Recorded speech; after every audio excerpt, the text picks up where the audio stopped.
Well,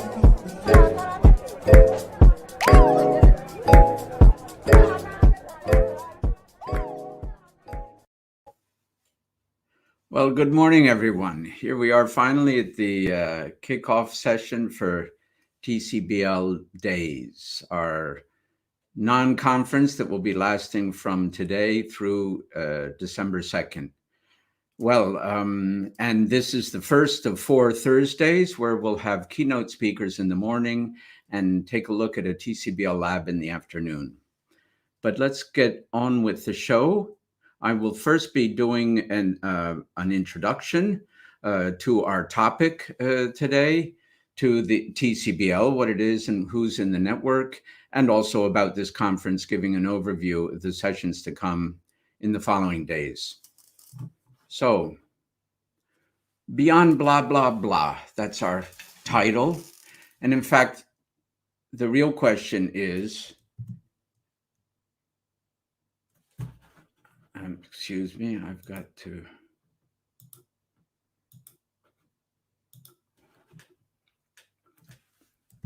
The real question is, sorry, here we go. Is circular fashion really possible? Sorry about that. Is it possible? Fashion is an important part of our lives.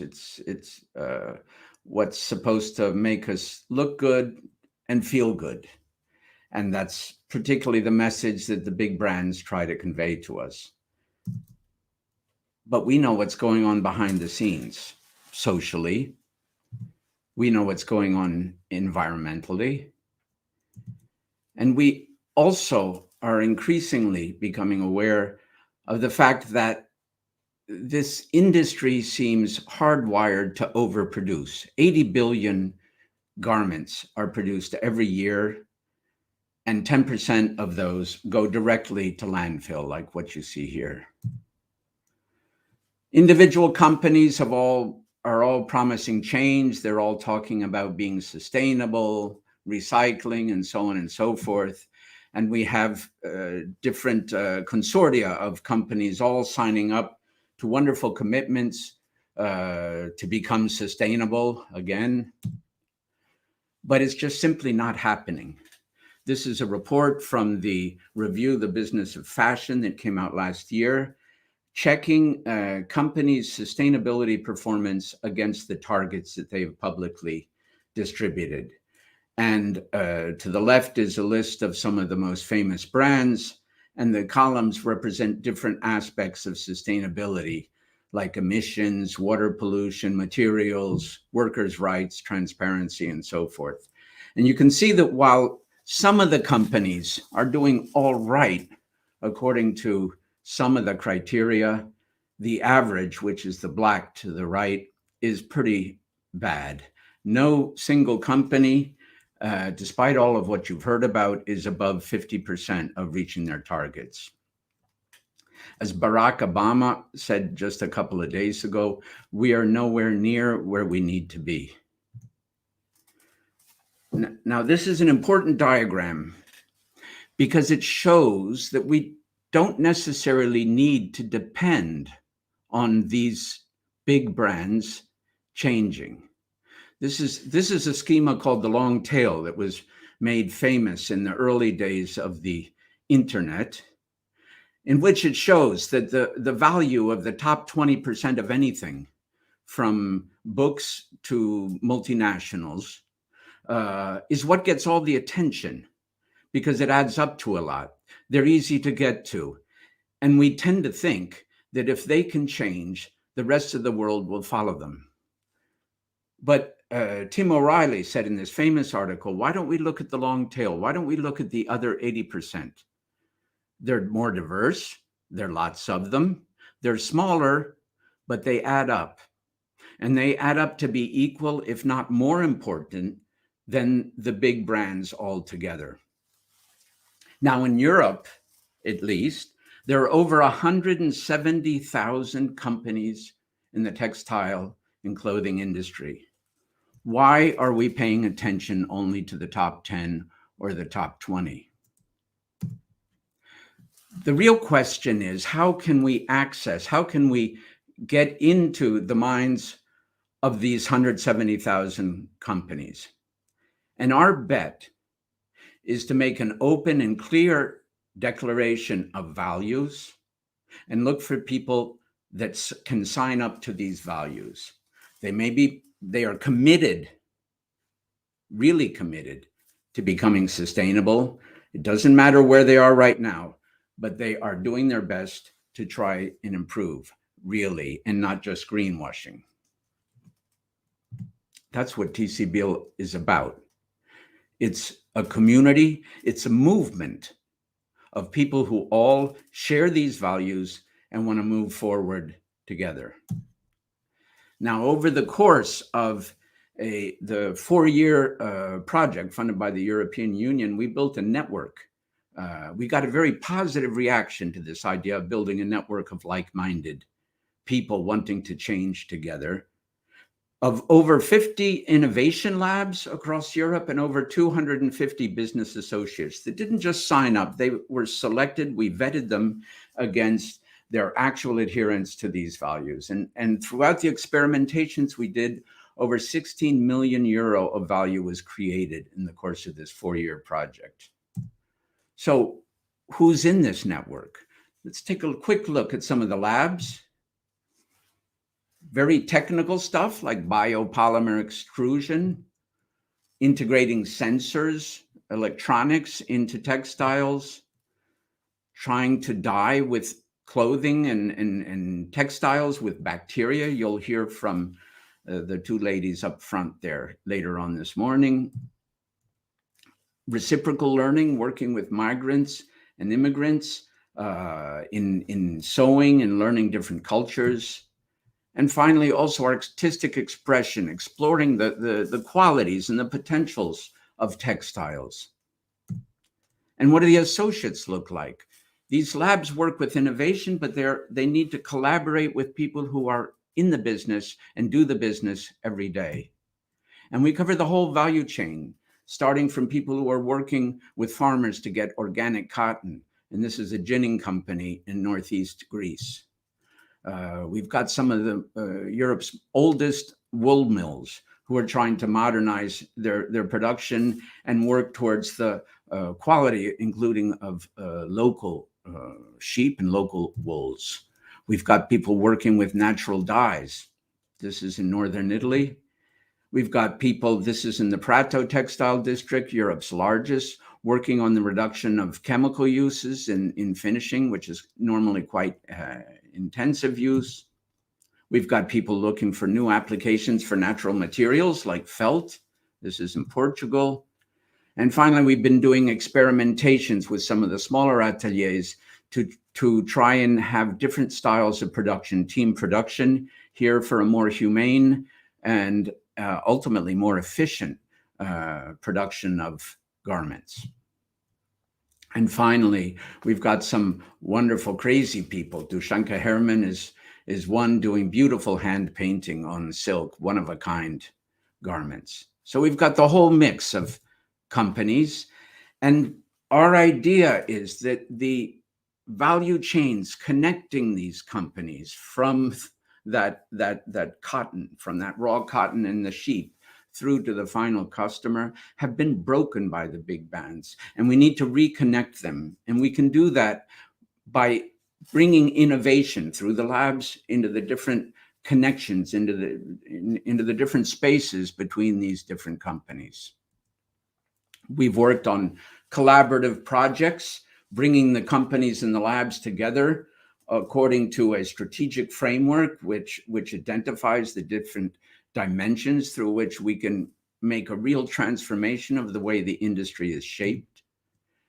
And the European project ended in 2019, and we are now currently active in 3 European projects, carrying forward our agenda, bringing the TCBL community into this ongoing work. One is about creative hubs, bringing artists and creatives into the formula to look at new things.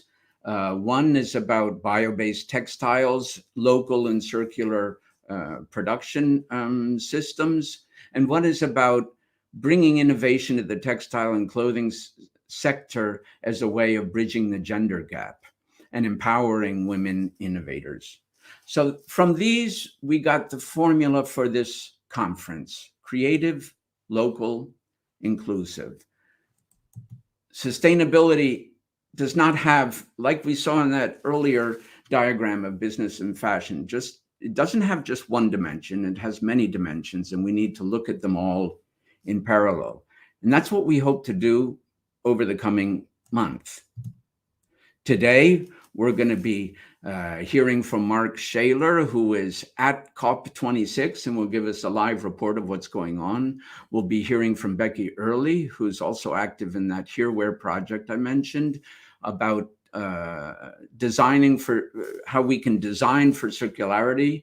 And we will be hearing from Cecilia, Raspanti, and Ista Boszhard of VAG about their vision. They are the originators of the TCBL Labs and their vision for engaging people in a sustainable path. And this afternoon, we'll be zooming in, taking a look at the TCBL Lab in Ljubljana, which is a very circular city, and a vlog-style tour of a couple of the companies there who are really working towards sustainability. And this will be hosted by the Etri Lab. But if you tune in at 5:30, you'll see them. The following Thursdays, November, in November and into the 2nd of December, we'll be looking at, inspired by each of the 3 projects we're currently active in, and we'll be looking at these dimensions of creative, local, and inclusive. And then on Tuesdays, we have something we did previously, starting next Tuesday in our TCBL conferences, which are jam sessions. Here different from these labs and business associates, they're going to get a 5-minute pitch slot to tell what's going on. We'll have a brief chat with the 3 presenters for each hour-long session. And then each of the 3 will have a private half-hour breakout room where you can meet them directly, talk to them, follow up on their pitch. And we have this jam session got oversubscribed, so we've inserted 2 additional sessions on Tuesdays 23 and 30. And that means that we will have a total of 15 speakers in our TCBL Jam. And then Wednesdays will be info sessions. I'll be presenting the TCBL Association. It's the formal structure, which will be constituted by the end of this month. And starting from next year, particularly those of you who were part of the TCBL network during the European project, but also those of you who are new and want to join us, we will be telling you how do you do this, how you can earn your accreditation, and what becoming a member of the association implies. And I'll just be answering concrete questions about TCBL. As a closing remark, I am very happy and very proud to announce the Eric Boszhard Modernity Prize. Eric was a valued member of our team who passed away right after the TCBL project ended. And he was an independent and lively spirit who gave us a new concept of what it means to be modern, which ever more today, after the pandemic and in the middle of the climate crisis, the question is, what does it mean to be modern? So we're going to be organizing a competition for anything, any company, a video, a product, anything which can give us a new understanding of what modernity means.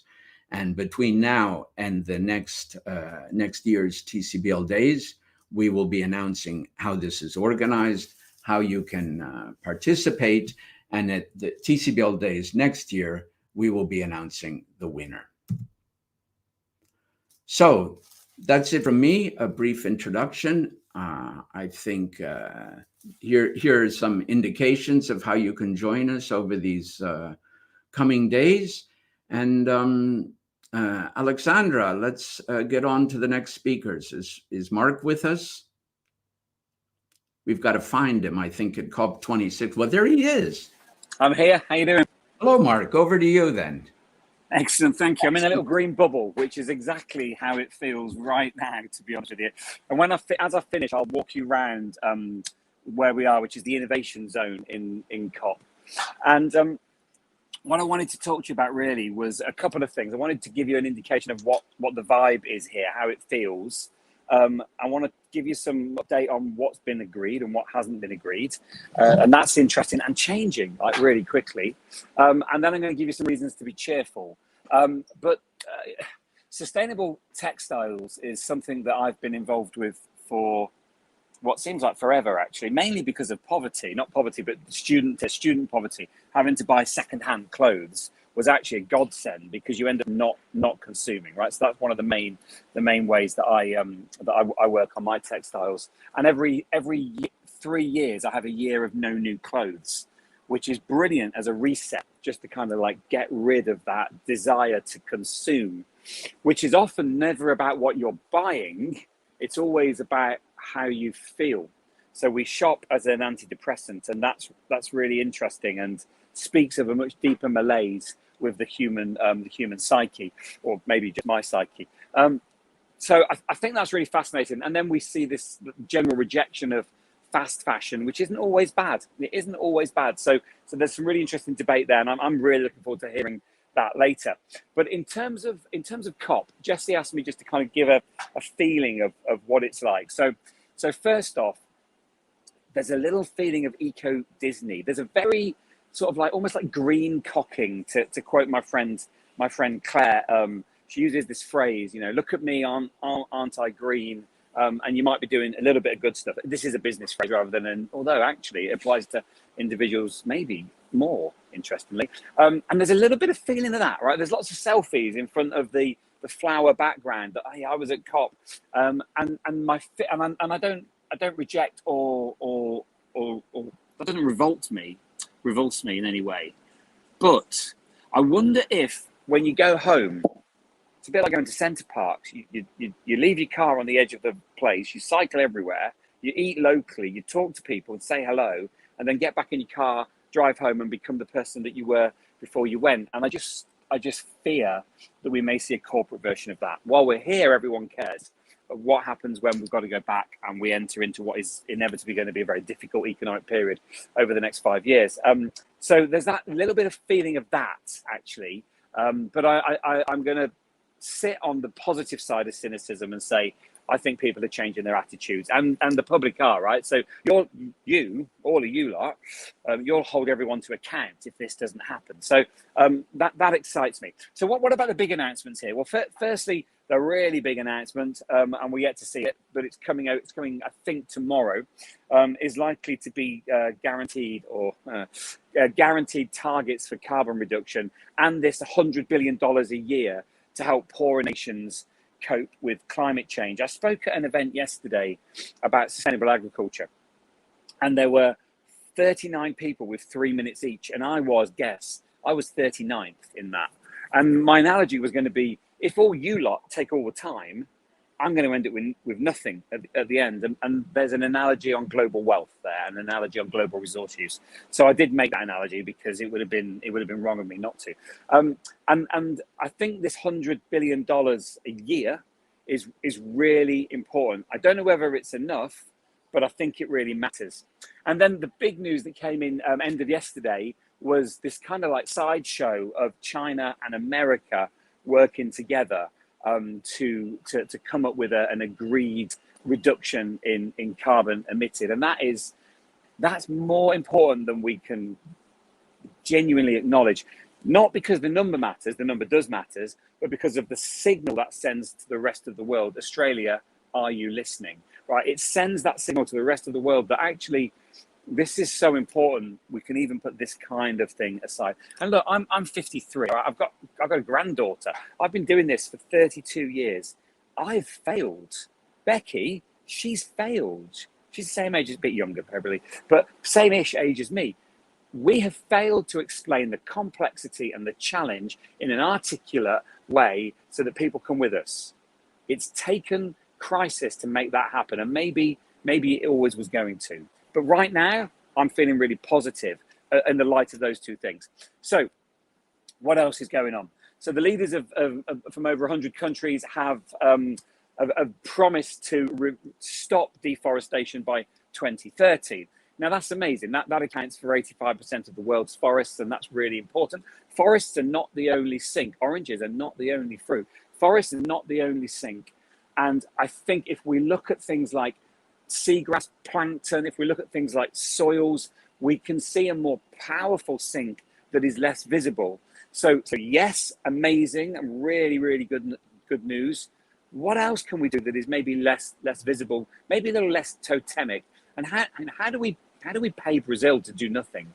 That's fundamentally what we have to do, because everyone has a right to kind of turn their resources into income. We have, right? The global north has. So we need to be very careful how we manage the politics and ethics of this. But that's a great news on trees. Methane scheme to cut 30% of current methane emissions by 2030, agreed by more than 100 countries. Brilliant. Can we bring it forward? Both of those things. Can we make it 2025? I don't see why we can't for methane. And this is the biggie, or potentially one of the biggies, coal. More than 40 countries, including the major coal users of Poland, Vietnam, and Chile, have agreed to shift away from coal. It's the single biggest contributor to climate change. It's thought. We can debate that. And although there's been loads of progress here, still 37% of the world's electricity in 2019 was generated by coal. In the UK, it's significantly less. It's basically zero. And if you're interested in this, and who wouldn't be? I mean, I'm fascinated by this world. There's a little app you can get on your iPhone, or other phones are available, although I don't know why you'd bother, which is called Grid Carbon. And it tells you exactly, at this point today, exactly what the carbon intensity of our energy supply is. It's really powerful. I'm going to finish with a bit of that as well. So that's really good. Super important there. And then in terms of cash, there's this incentive to try and get corporations to pay for this. And this really matters. Look, corporations garner more trust than governments. That's proven year on year by the Edelman Barometer of Trust. That's really interesting. And between them, the top 450 financial organizations control $130 trillion of wealth. And they've agreed to back clean technology.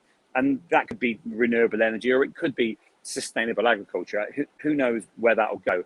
But to rearrange their finance systems away from fossil fuels towards new technologies. Hey, that's where the growth is, right? The smart people have been doing this for ages. So that is probably more powerful than the coal agreement. Probably. Really, really interesting. So that's what's going on. It feels very positive.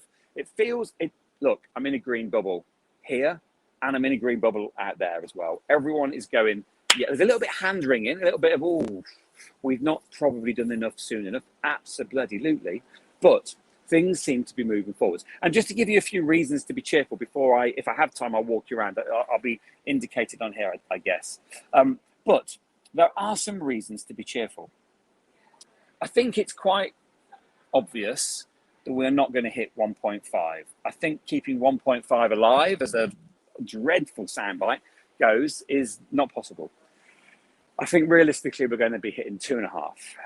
2.4 was the UN report from the other day, and I think that's probably on the conservative side. This is really scary. It's unnerving, in fact. But there are some positives. First up, when I started working in this field in 1991, we had a carbon grid intensity of about 700 grams of carbon per kilowatt. That's huge. That's absolutely huge. When I started measuring it properly 10, 15 years ago, we were at 560 grams of carbon per kilowatt.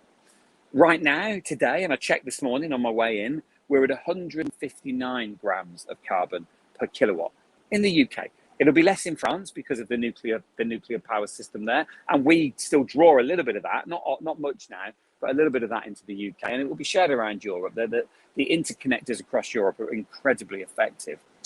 So We've reduced it by at least fourfold. That's amazing. That is a reason to be cheerful.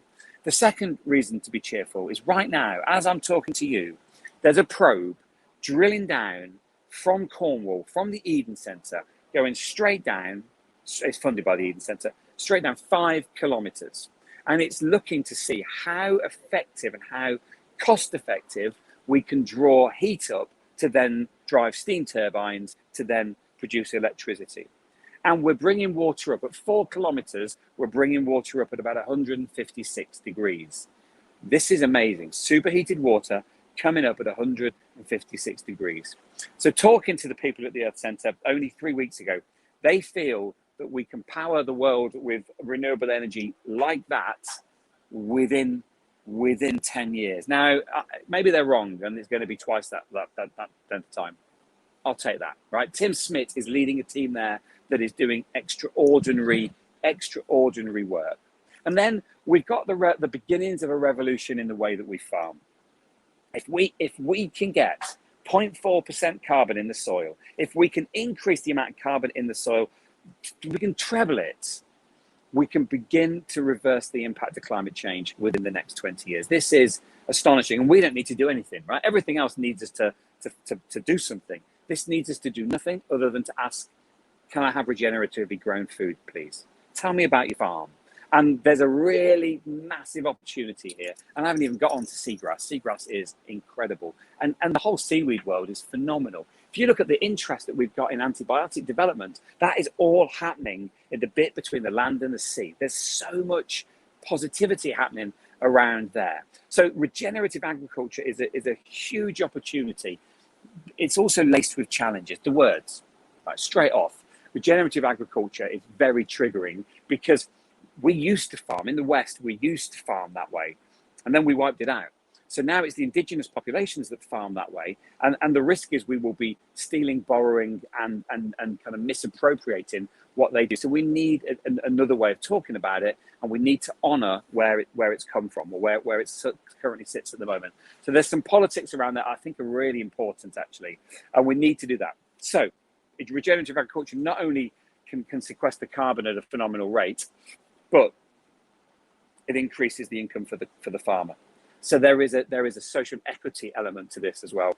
And this is what blockchain was for. Blockchain is not about cryptocurrencies. They're a mechanism of exchange. Blockchain is about rewarding the farmer, rewarding the maker more effectively for what they do than the current system where you've got loads of people in the middle. And if we use blockchain properly, we can solve so many problems. I'm not talking about NFTs, right? They're great, but that's not what I'm talking about.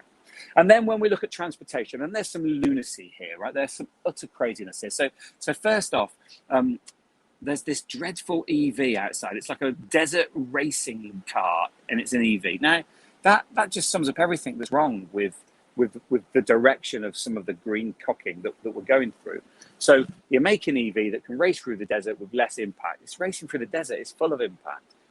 We look at the other stuff that's happening. It's really interesting. The Tesla Model 3 was the best-selling car in the UK and across Europe in September. If you'd have said that a year ago, everyone would have laughed at you. I'm not saying electric vehicles are the answer. They're part of the answer for now. So we've got this opportunity where things are beginning to look more positive if we seek out the light. If we look for it, they're there. If we don't look for it, then obviously the overriding feeling is one of negativity and panic. And it's important that we have both the carrot and the stick. I think it really, really matters. I don't know how long that is. Is that about 15 minutes, Jesse? Am I about right? Do you want a quick look around the show? Do you want me to, if this is just no, take us on. I'm happy to walk around. I can do that at the end. To see the show. Come on. You want to see the show? Right, okay. Yeah. I've got to put my mask back on, right? I'm in Scotland and they're very sensible about this kind of stuff, which I think matters. So bear with me. Let me just take you in and show you around the space. It's really early, so not many people have arrived yet, but let's see what we can do. So this is a little coffee centre here.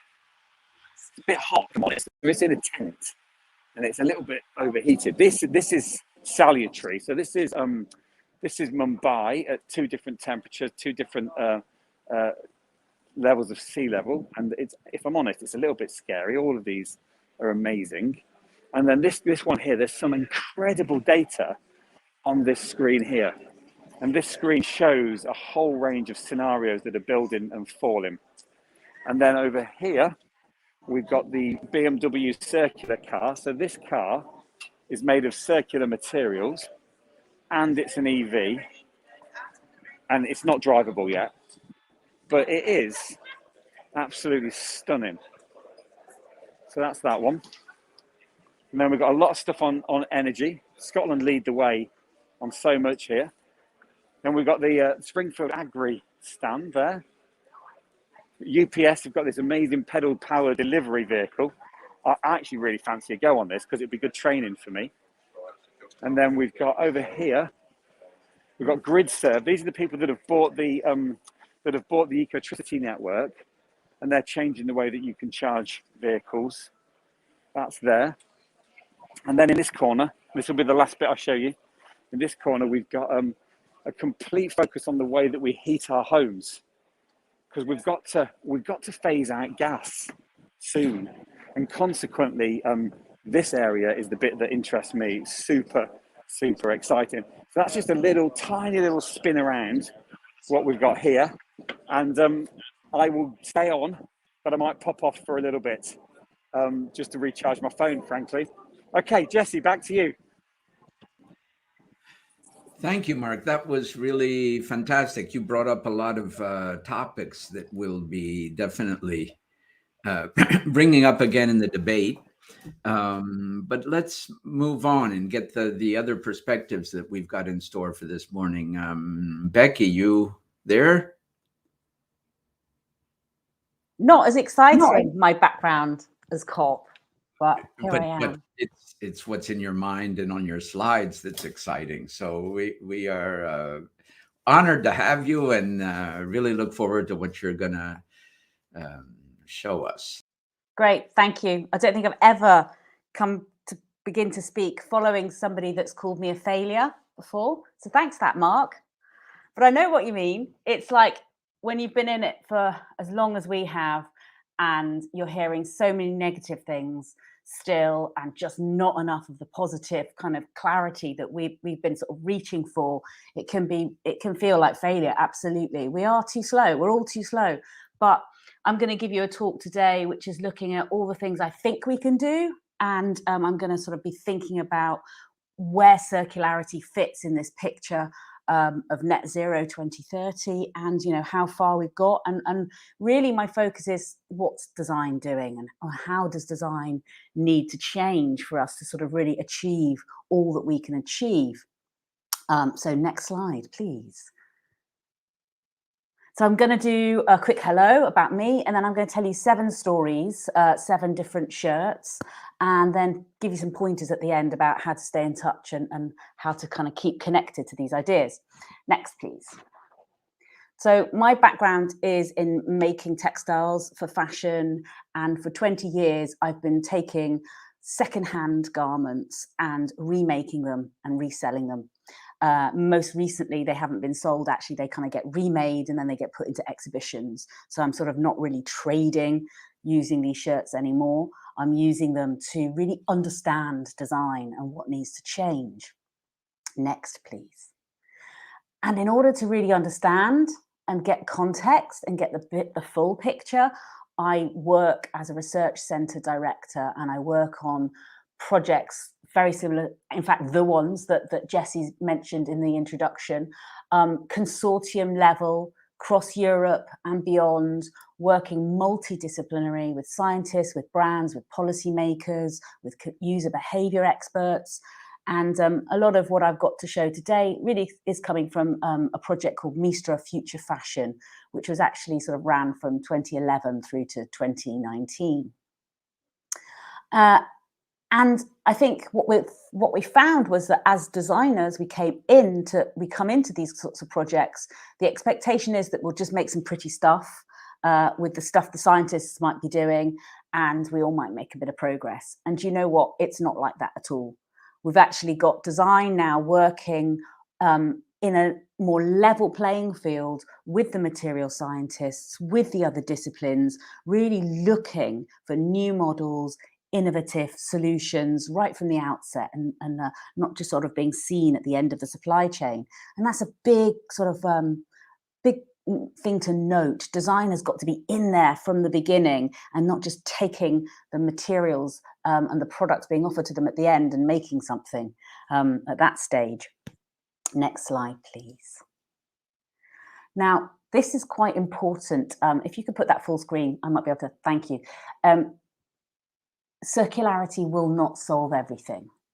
So Boris Johnson recently said that recycling was a red herring. Thanks, Boris. Fantastic.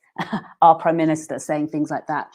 What he really means, one would assume, is that it's part of the picture.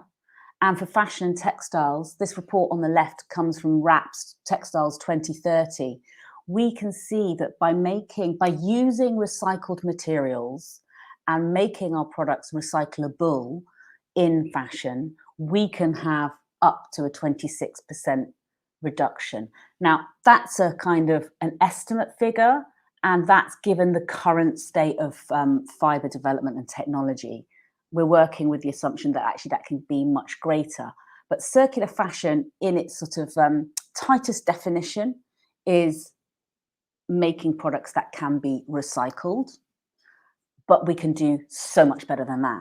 We can make them from recycled materials in the first place. We can have new production models, ways of working. We can grossly extend the amount of time that we're using products. We can use renewable energy in the supply chain, really essential. Biggest gains can be made from switching to renewable energies at factories. We can get our customers to shop always coming on foot, bicycle or public transport. That's a 3% change in the Swedish fashion industry when they did this study. So circularity is part of a bigger plan. That's the first thing we have to sort of bear in mind. Next slide. So I'm going to take you through 7 shirts, and in these 7 shirts that I've made over this period of time, I found out something new, and it meant something in terms of what I think design needs to do and how we need to teach design differently and do design differently.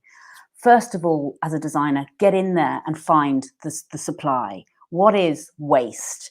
What kind of waste are you going to work with? If you're going to build a business around this, is that waste supply big enough, constant enough, and sort of in a way secure enough? Because plenty of small businesses fail that are using sort of recycled or waste materials because the waste stream might dry up, or it actually gets diverted somewhere more beneficial, and new values are found. So first of all, you've got to understand, designers have to understand what the waste is that they're working with, and understand that their job is to put it into the best possible next space. Next slide, please. Make it meaningful. We have this opportunity when we're making circular fashion to recirculate it, loop it back around the system many times. As we're doing that, we've got an opportunity to build in attachment, emotional meaning, a sense of ownership, a sense of kind of local connection. So I've always experimented with how sort of, in a way, personal you can get with a product that's maybe come from somewhere that's mass produced. So most of my shirts for a while would have been M&S polyester shirts found in a local charity shop, and very ubiquitous. But by design, I'm able to add meaning, and that builds this sense of connection then with the user, and they're more likely to look after it, repair it, and keep it for longer. Next slide, please.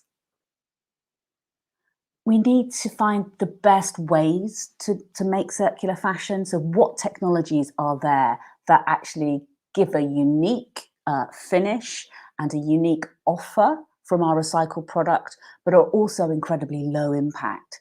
So through my shirts, I've been experimenting with different technologies, laser, sonic, different printing approaches, as well as ways to make models for the remaking.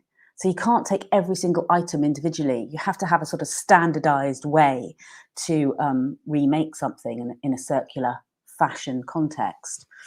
Next, please.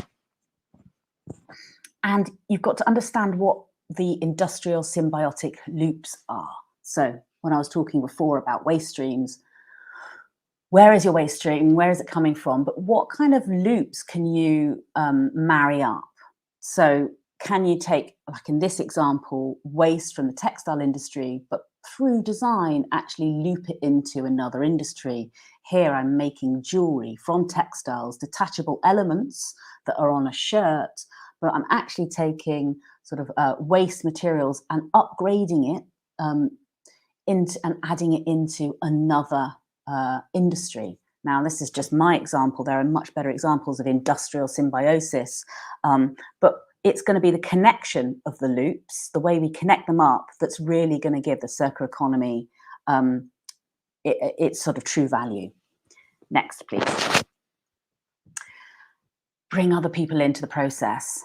So we can't just keep making stuff and chucking it out there and expecting people to go and find it. You know, actually involving people in the circular economy makes total sense, more than any other model for fashion, in fact. So I was looking at the long tail as well, Jessie. In 2006, Chris Anderson's book came out. That's 15 years ago. And the reason I was looking at it is I was arguing that sustainable textile design could have a role to play along that long tail, or even down to the individual textile designers that work on separate samples and sell them through an agent. You know, this very old-fashioned, invisible body of work that's often women making textile samples, that all of us, this long tail of textile designers that are invisible, if we're all working in much more sustainable ways, we're adding up a kind of potential impact. But the long tail is even more relevant now, because with circularity, you have to keep things in a confined geographic footprint. It doesn't make sense otherwise. Read Walter Stahl. You've got to recirculate and reuse and then regenerate things with a smaller sort of geographic footprint, because otherwise you're clocking up carbon by shipping. And we can't do that, because that's going to start to offset an impact on our sort of benefits and savings that we're making from making circular fashion. So what we've got to do is involve other people in those loops. So bringing them in to make, remake, design, use technology to help them design, it just it sort of underwrites and amplifies these local loops, which is where all the value is. Next slide. Connecting at emotional level. As designers, we've got to learn how to bring people in and then really get them engaged in the sustainability issues through clothing. So connecting activism with different generations, giving people voice, giving people agency, helping them to understand and bridge the world of sort of policies and decision making that goes on all around us that we feel so sort of incapacitated by. We can help through design. Design can actually help people engage with the sort of political matters of the day, and to sort of bring them in from on the issues that really matter to them. Next slide, please. And my final story is bringing it together. So all of those elements need to be considered by design for circular fashion. And it starts to look really exciting when they all come into one product. So this shirt is from the Trash to Cash project, which was an EU Horizon 2020 project that finished in 2018. And the brilliant thing about this shirt is that it's made from blue recycled textiles. So blue cotton has gone through a regeneration process. You can still see the residual blue there. It's made a lyocell-like fabric for a man's shirt. And the business model is that man's shirt, men, when they shop, they find something they like and then they stick with what they like. And they maybe go back time and time again and wear it time and time again. So we worked with that kind of behavior pattern, and we created a shirt that could be overprinted, overcolored several times so that it extends the life and it stays within a local circular loop. And then that gets regenerated at the end of life. So bringing it all together is the science, the technology, the social, the business model, the connection, and the user behavior pattern. It all has to come into this design brief. Next slide. And it's also exemplified by Service Shirt, which is the final prototype I made in the Mistra project, where we can see I set out to make a shirt last as long as possible, 60 years, but I sent it on this journey of moving between people's wardrobes, so between individual ownership to fashion library and back again. And the product was designed to transform. So it changes print several times, and it finally becomes the lining of a jacket, and then later jewelry, and then later it goes into chemical recycling. So it's designing this future cycle of 50 years, and at every stage knowingly sort of indicating what happens next. So this sort of being able to vision forward by 50 years is another design skill that's really important. My final sort of summing up slides, the bringing it together is incredibly powerful. So this piece is short life fashion. So Mark hinted at this in his talk, not all fast fashion is bad. And fast fashion is so popular and so powerful that it's ridiculous to be ignoring it. So we were experimenting in the Mistra project with clothing that lasts a few days and working with material scientists on compostable materials that give people a sensory experience, an aesthetic, an identity experience for a few days, and then it can kind of compost away. And that's different to biodegradation. Composting is a nutrient for the soil, and it adds to that regenerative agriculture that Mark was talking about as well. And my last slide or two is just really to say we're bringing all this together through things like the Hereware project. So please look out, get involved, watch us as we make circular local fashion.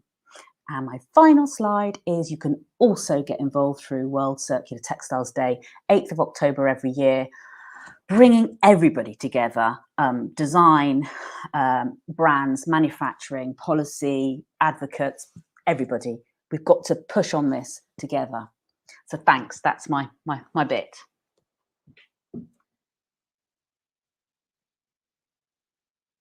Brilliant.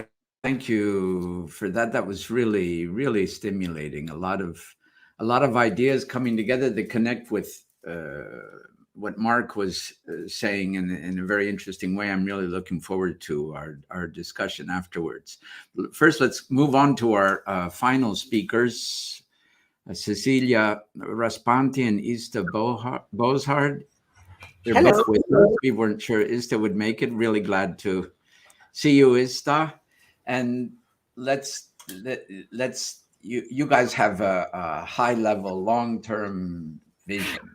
Let's get some into this. Yeah, okay? thanks so much for the introduction, and I'm also really happy to be here. So Ista, Cecilia, and I think for both of us it always feels like coming home if it involves TCBL, because of course the TCBL project is actually the project that gave us the opportunity to also set up the textile lab. So the first slide. I think this is not there. Yeah. Oh. So this is what's to come. Yeah, I think we can already start. So we set up a lab. We're part of a bigger organization, BAG, which is a research institute for art, science, and technology. And within this organization, we set up the lab more than 5 years ago. And we also have a picture of the building because it's actually a really old building in the middle of Amsterdam. So we are really fortunate to actually have this kind of, we always say we have the lab in our castle. We have around 75 colleagues, something like that, for research fields, more than 10 research labs. So the second slide, please. Yay, here we are. Yeah, so we are one of these 10 research labs. So as I was saying already, more than 5 years ago, we set up the textile lab. We had this opening in September. A lot of the TCBL partners were also there in the Waag. And if we just have a close look also at our team. So we started with the 2 of us. We are now with 5 people by now. And we all have a background more or less in fashion or textiles design. So we all have a kind of different approach, I think, to the projects we work on, the topics we work on, which makes it also interesting because we can question actually all the research we do and the projects from very different perspectives. And of course, all around us, there is a much bigger team also within Make Group, our working group, colleagues that also work on art science and on AI and on biotechnology that also feeds very much all of our work and interconnects with that. Yeah, it's really a luxury because sometimes, I mean, we hit a lot of different topics, which we'll see a bit later, but we can only do that because we have such an interdisciplinary team and so many also artists in residence passing by, scientists working with us. So I think that's very important to mention. Next slide, please. So what do we do actually? So of course we work on the same topics as were mentioned before. The textile industry worldwide, very complex, completely connected with global, local components.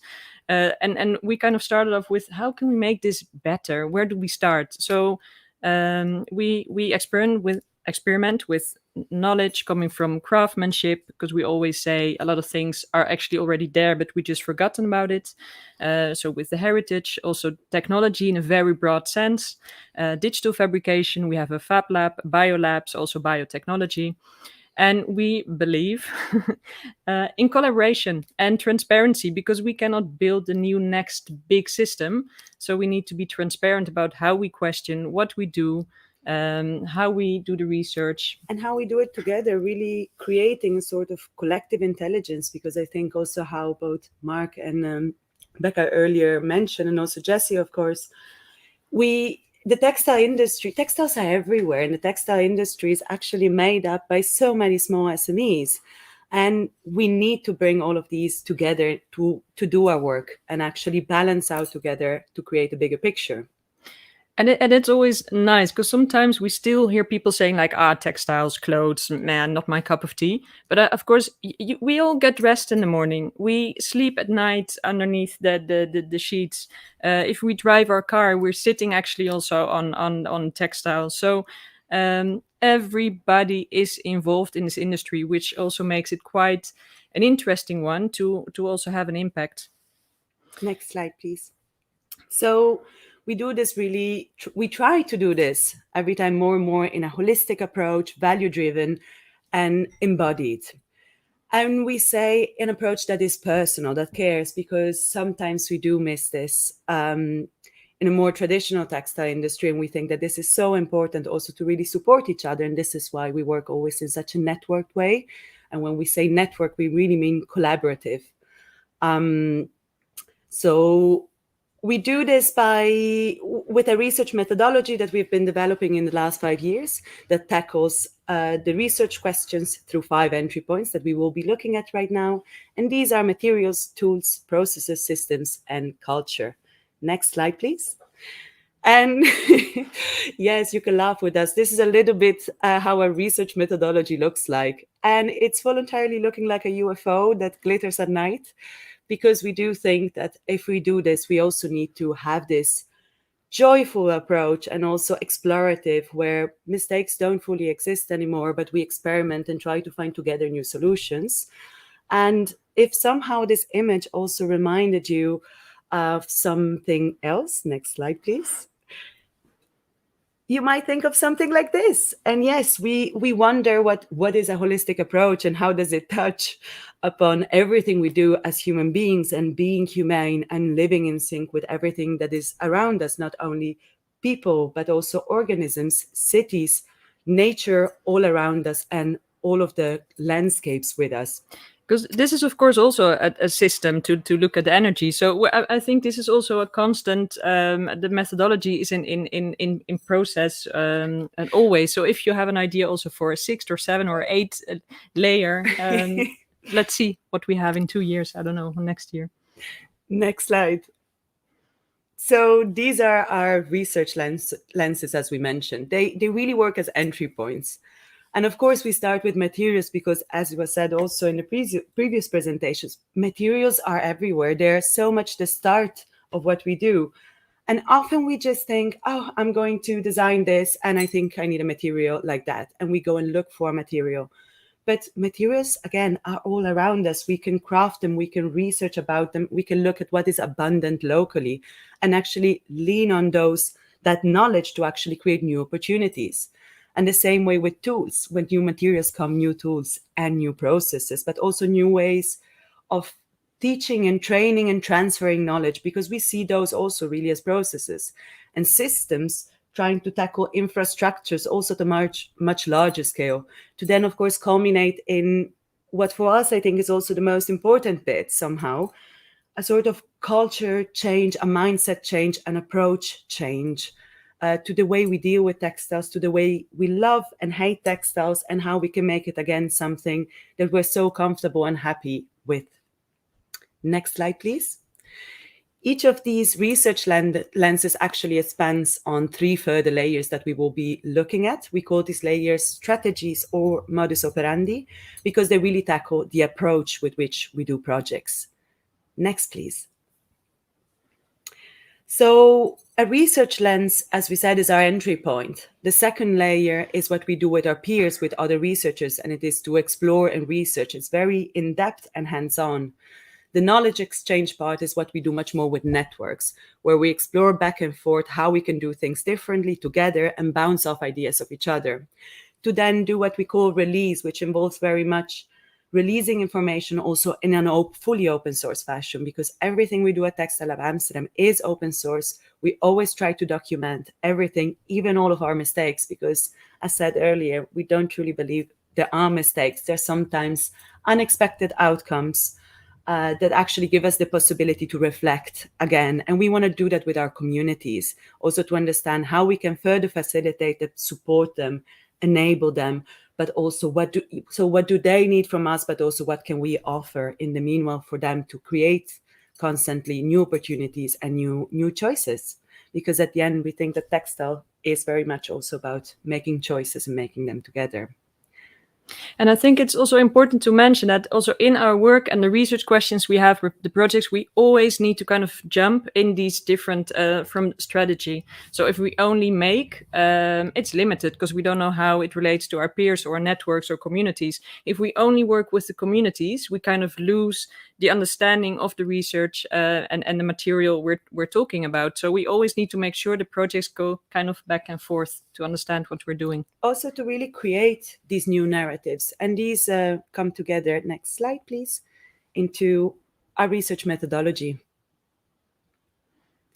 And next again, we will start with 3 example projects. The first one, as Jessie mentioned, I think you can click, is TCBL, Textile and Clothing Business Labs, because for us it was also really the start of everything somehow, the formalization of a lot of activities, a lot of research that were happening at WAG and also in our previous works, coming together in a much more holistic way, also to explore how can we design a future that is different.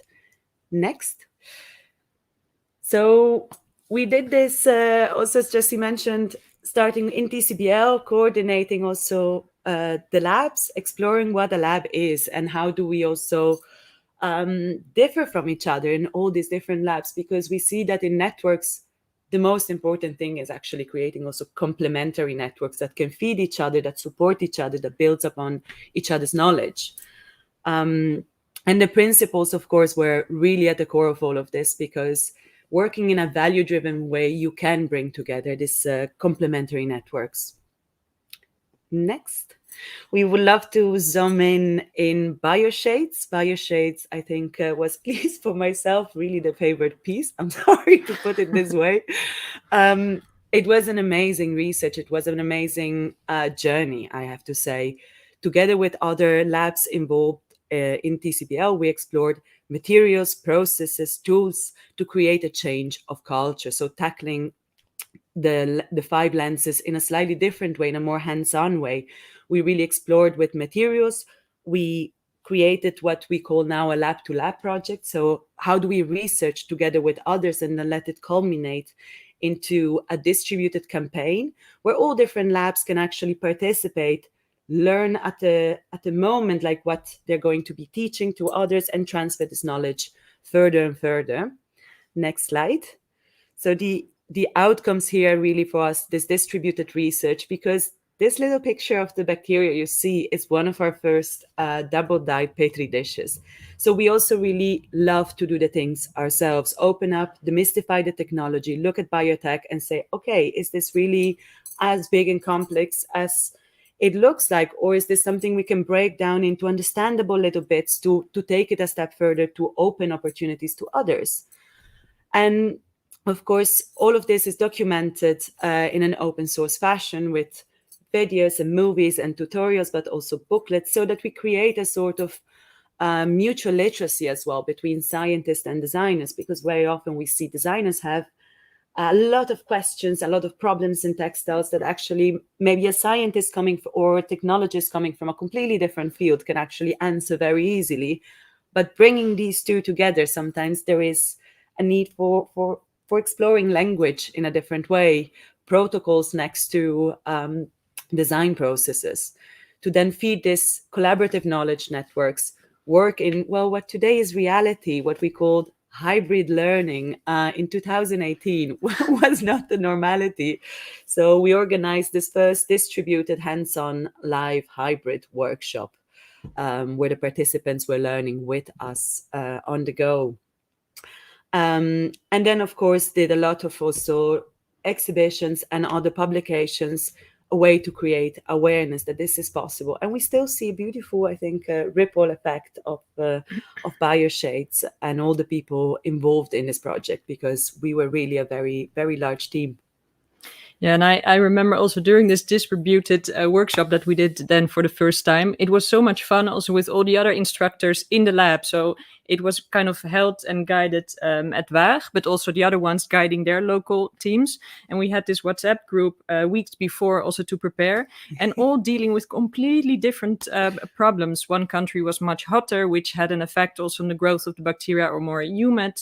So also the solutions people came up with. It was so interesting to also be able to kind of learn from each other while having fun, trying stuff out, and also then teaching that to our local students, let's say. So I think that's also what the next project really shows, that we always have this global and local component. So really learning from each other, globally working together, but executing and making it fit your own local community or your local context. Yeah, local context. So Reflow is really, it's still running. It's really a project executed in 6 different cities in Europe, and each city looks at another resource, let's say, or waste stream, and to see if we can kind of bring it back into the loop to really work towards a circular city and circular economy. So Slide. Amsterdam, of course, focused on textiles, luckily. And I think we just started to question with our local partners, also the municipality, and we also work with Metabolic. So kind of, okay, there is so much textiles going to waste.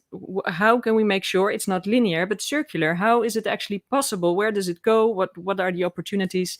So what Metabolic did is really mapping out the urban textile flow. From that mapping, let's say we analyzed, okay, where are actually the gaps? Where do we need to maybe intervene. Have an intervention and really make it circular? So with these local partners, also very technical partners, BMA Techne, we developed the vision for the municipality. So next slide. To go from this linear waste stream to a circular one. But this, of course, this is the ideal, also with thinking of 2030, 2050 in mind. And of course, I mean, this is fully round. You always have a little bit of waste at some point. And from here, we kind of mapped where we need to intervene first to make this happen. Next slide. So we had a few, next slide. No, yeah, clicks. Yeah, you can, yeah. Thank you. So one of them was, of course, okay, there needs to be discarded less and correctly, because a lot of the textile goes in a normal bin instead of the textile bin. Only 5% or something like that ends up there. So something about awareness, that citizens really know what to do with it. But also there is no education in circularity. So that's also a very important one. Yeah, and I think also, I mean, we really started also from the citizens, because what we started to realize is that we needed to increase the amount of collected textiles, because the industry was clearly also informing us that there is not enough to be recycled. So in order to also see how we could bring everybody back together, we needed to decrease the use of virgin fibers and increase the recycled feedstock, so that the industry had also something to process here in the region and nationally. Yeah. And this had also actions like the denim deal and the further green deals that the region of Amsterdam is working on. Yeah, and also to really work towards new business models, that there are the correct Absolutely. incentives actually for this industry to start working with these collected textiles. And of course, as you were saying, next slide, we don't do this together because circular economy is impossible together. Yeah, it's we need all the actors on the same page with the same values towards the same goals, let's say. And also to find really a way of understanding together what are circular heroes, because it's people all around us all day. Tailors repairing garments. For example, there has been this year very, very good activity in Reflow, which was connected to the City Pass, also offering people to repair their own garments for free if they had a City Pass, and they could go to all of the subscribed tailors. This brings together the tailors back to the citizen. People will start keeping the garments hopefully longer. And everybody's really, really excited of this specific action, because it's really working and it really seems to have an effect. Yeah, and I think this is something that comes back often in our work, to kind of value everybody in this ecosystem or in this the circle in this case, because still in this industry, of course, there are certain professions that are valued more than others, which is of course really strange, because we need them all. Next slide. Last but not least, we would love to introduce you to Fabricademy, Textile and Technology Academy. It's a program co-founded with Anastasia Pistofido, who is also one of the TCBL labs and one of the She Makes lab, that I think is a project that will be spoken about more in the next TCBL Days. And Fabricademy really aims to create a transdisciplinary distributed education that puts all of this principles and practices and opening up of technologies into practice with participants all over the world. And when I say all over the world, next slide, please. You see that actually we have about 40 labs. They're really scattered all over the place. New ones are joining every year. Some are really becoming more and more established. And what we see is that, again, we are working in a completely distributed, almost microwave, because we believe in globally connected and locally active small laboratories that can actually really become part of the weave of a city and of the region, and then empower their areas and local contexts. Next slide. Just very quickly, 3 lovely projects of some of our participants to give you more of a feel. Of course, in Fabricademy, we tackle technology, we tackle biotech. It's about the mindset, the approach, it's about learning together. Everything is open source. So also all these projects of the participants you will see now, you can find all of the information, all of their file online. And this is a way for us to create knowledge pools also with our participants. This is one of our Amsterdam students, Sarah Alvarez, from last year. She created beautifully handcrafted, digitally fabricated, and digitally designed parametric shoes that are monomaterial. They are 3D printed. It's DPE, it can be recycled. And you can actually ideally throw the entire shoe into a shredding bin and start over, create small pallets and print a new pair of shoes. So also participants are really trying to create and give shape to this circular principles. that we practice, bringing together craftsmanship and technology on one side, and on another side also exploring very artistic approaches where we explore how far technology can take us, but also how close can it take us back to nature, or can it take us back to nature? And how do we bring these two worlds much closer to us? Because at the end, as humans, we created technology and we are nature. So how can these two create this symbiotic relationship around us, on our bodies? And what does this mean? And this is a beautiful project of Kate Reed in Boston. Last but not least, we have in the next slide, Teresa van Twijfer, who is a local Amsterdam artist.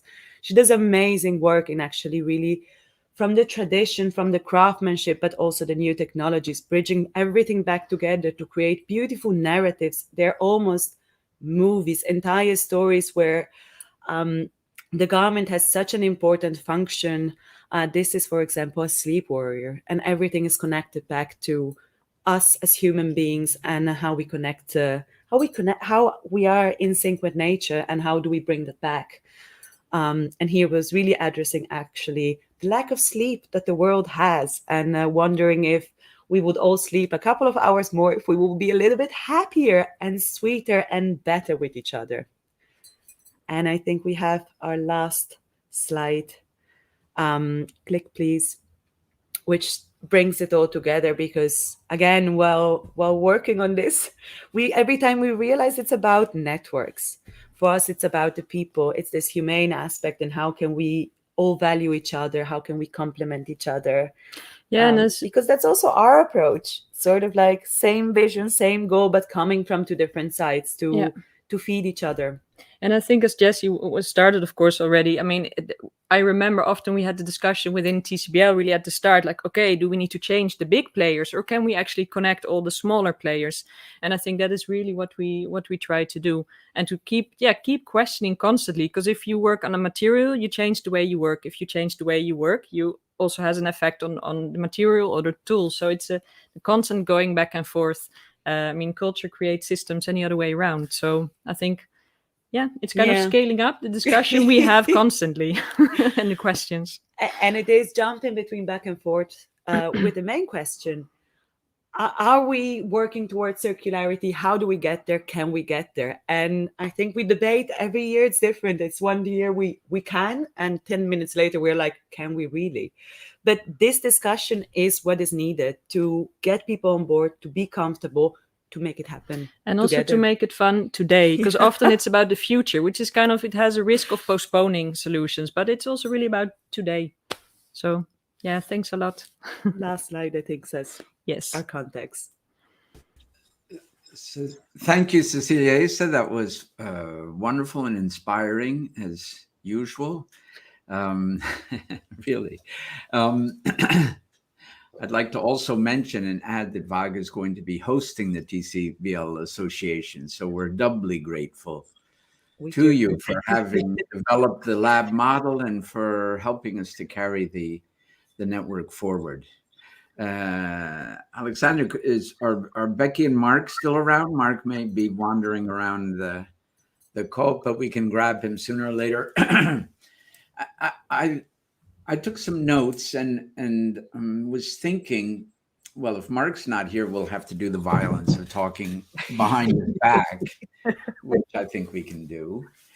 I was trying to pick up some of the elements of centrality we're talking about ingredients and about sustainability not being sort of a single thing, but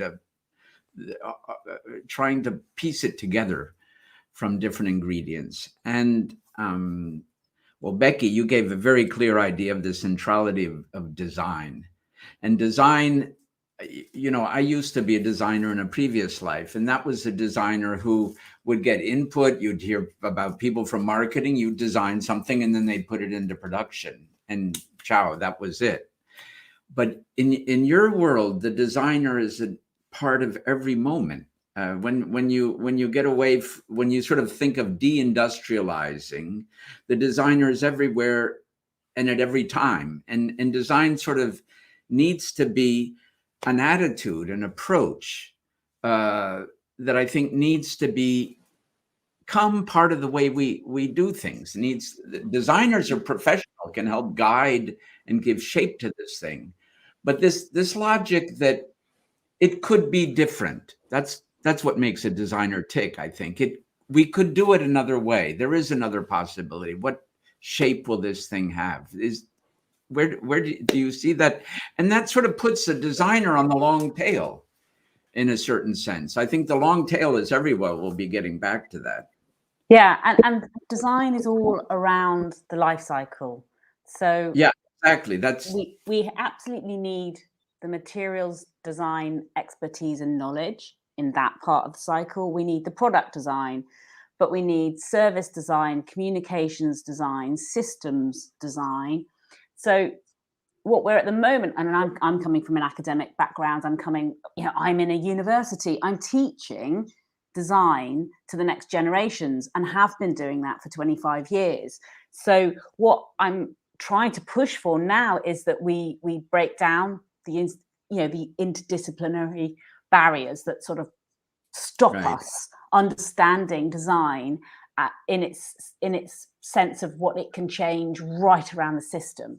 So we get asked a lot to teach circular design on courses, and they're sort of expecting us to come in and make a product. And of course, what we do is get the designer to think about all the ways that a design decision gets made around this cycle, all the different values, all the different stakeholders in that world. And thank you, Fabric Academy, for your amazing presentation. Absolutely. I'm coming to visit you soon. You set it out so beautifully, because it's about these personal values. It's about every single person in this supply chain.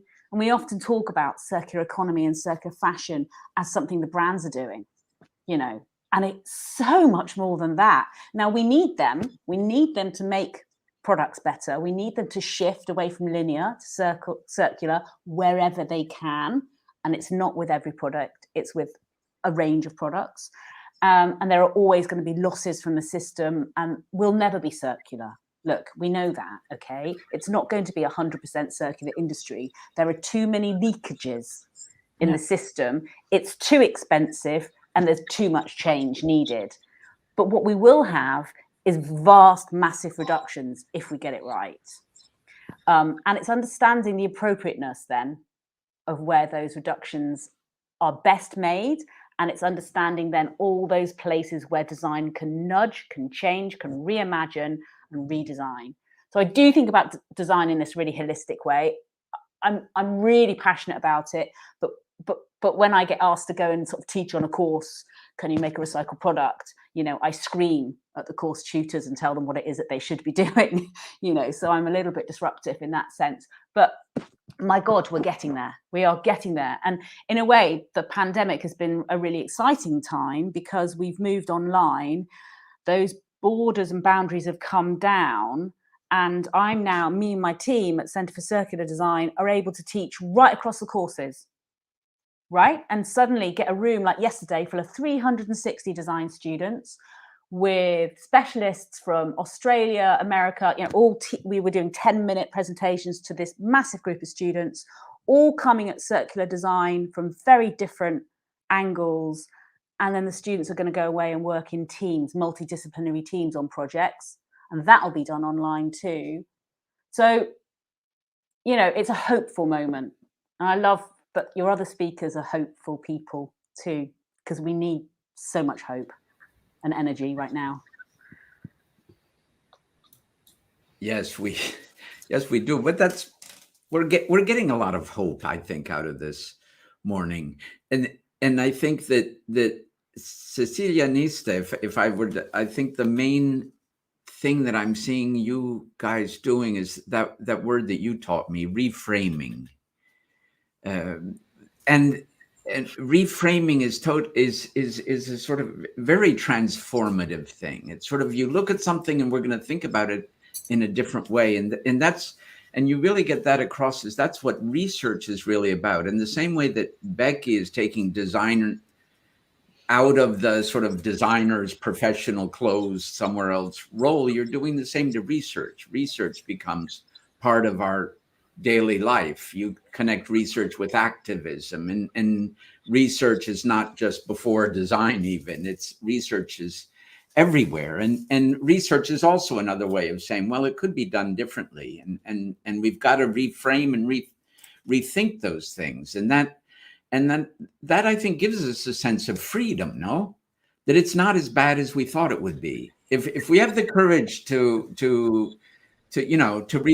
open up, look at things from different perspectives, then it can be fun. It can be possible also, no?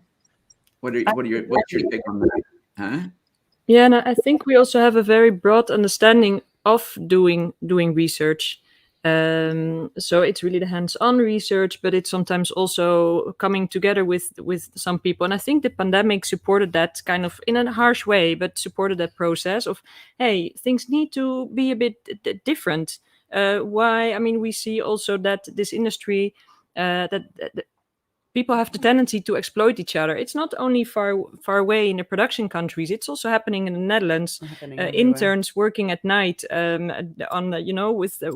on the garments for the big brands or the designers. Their name not written anywhere. So it's the approach. It's yeah. What are the values we bring there? But it's also it's a sort of It's a very simple. Is the glass full or is it empty? In the sense that it's the way we look at design as well, no? If we say we take a plastic cup, why is it designed to last 300 years? How long are you going to use it? 45 minutes at a concert?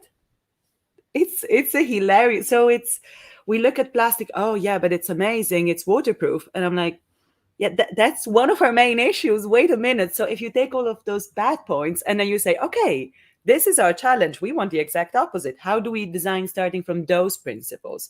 How do we design a cup that lasts 45 minutes, tops an hour if you're a slow drinker or you're chatting a lot? But that will be a beautiful product. And the same, I think, Becky, you showed it beautifully also in the last, one of the last stories, the garments that are being compostable. And also there, we always think so many also young people, adults ourselves, you go, well, maybe not during the pandemic, but you go to a festival, you have a garment for a day. Can we just afterwards throw it in the Amsterdam Canal, let it dissolve, and it's feeding the canal itself? Why not? Why is that then seen as the weak point? It's about how we tell the story.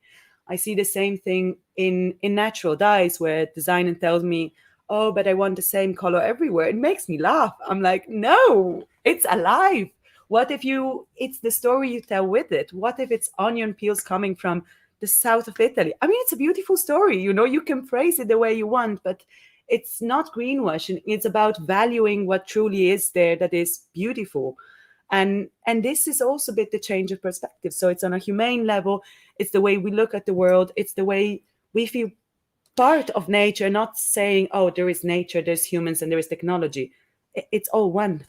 And I think also that's why we find it so important to empower and enable people, to also make them realize that we can do these things together. We are way more free than we often think. We can reframe, rethink, I would say even refuel, or recreate what we have in mind. So,